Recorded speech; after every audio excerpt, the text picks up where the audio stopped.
Cinema நேயர்களுக்கு அன்பு வணக்கம். வெல்கம் டு எம்டி திரை. இந்த ஷோல RS பிரசன்னா இயக்கத்துல அமீர் கான், ஜெனிலியா மற்றும் பலரது நடிப்புல வெளிவந்திருக்கிற திரைப்படம் தான் சித்தாரே ஜமீன் பர். இந்த படம் எப்படி இருக்கு, இந்த படத்தினுடைய கதை என்ன அப்படின்னு சொல்லி பார்க்கலாம் வாங்க. இந்த படத்தினுடைய கதை அப்படின்னு நீங்க பாத்தீங்கன்னா, படத்தினுடைய நாயகன் அமீர் கான் வந்து பாத்தீங்கன்னா டெல்லியில இருக்கக்கூடிய ஒரு ஸ்போர்ட்ஸ் அசோசியேஷன்ல ஜூனியர் பேஸ்கெட் பால் பயிற்சியாளரா இருக்காரு. ஒரு போட்டி நடக்கிற சமயத்துல இவருடைய சீனியர் பயிற்சியாளர் கூட ஒரு வாக்குவாதம் அப்படிங்கிறது ஏற்படுது. அந்த வாக்குவாதத்துல சீனியர் வந்து பாத்தீங்கன்னா அமீர் கானுடைய உயரத்தை வச்சு கிண்டல் பண்றாரு. இதனால அமீர் கான் என்ன பண்றாரு அப்படின்னா தன்னுடைய சீனியரை ஓங்கி அறையிறாரு. இந்த சம்பவத்துக்கு பிறகு வந்து பாத்தீங்கன்னா மது போதையில ஒரு காரை எடுத்துட்டு போயிட்டு ஒரு போலீஸ் வண்டியில இடிக்கிறாரு.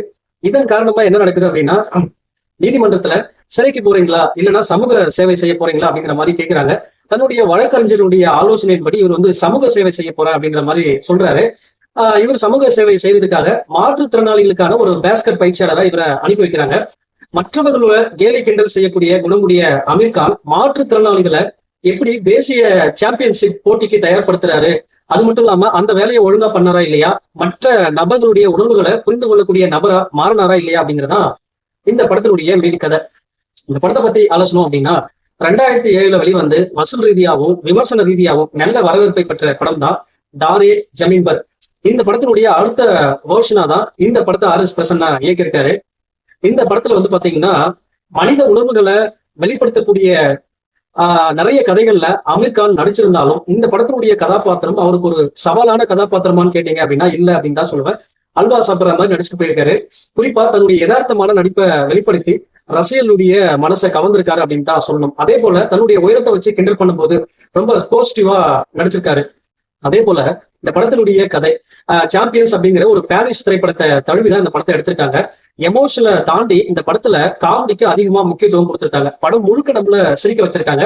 அங்கங்க எமோஷனல் கனெக்டும் அப்படிங்கிறது நல்லாவே ஒர்க் அவுட் ஆயிருக்கு.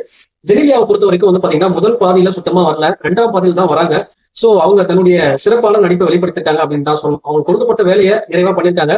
ஜெனிலியாவை விட குர்பால் சிங் ஒருத்தர் வர்றாரு. அவர் வந்து பாத்தீங்கன்னா அமீர் கானுக்கு ஆலோசனை சொல்லக்கூடிய நபராகவும் மற்றவருடைய உணவுகளை எப்படி புரிந்து கொள்ளணும் அப்படின்னு சொல்ற அந்த விஷயங்கள்லையும் நல்லா நடிச்சு நல்லா ஸ்கோர் பண்ணியிருக்காரு. அதே போல வந்து பாத்தீங்கன்னா அமீர் கான் மாற்றுத்திறனாளிகளை கேலி கிண்டல் செய்யற வசனங்கள் ஒரு மாதிரி நெருடலா வருது படம் முழுக்க. அதை தாண்டி படத்தினுடைய கிளைமேக்ஸ்ல மாற்றுத்திறனாளிகளை புரிந்து கொண்டு அவர்களுக்காக அந்த பேசுற வசனம் இருக்கு இல்லையா, கண் கலங்க வச்சிருக்காங்க அப்படின்னு தான் சொல்லணும். அந்த அளவுக்கு சிறப்பான நடிப்பை வெளிப்படுத்தியிருக்காரு.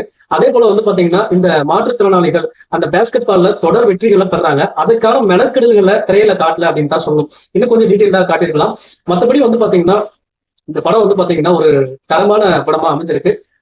மற்றும் ஒரு மெகா ஹிட் படத்தை வந்து பாத்தீங்கன்னா அமீர் கான் கொடுத்திருக்காரு. வயிறு கொடுங்க சிரிக்கலாம்.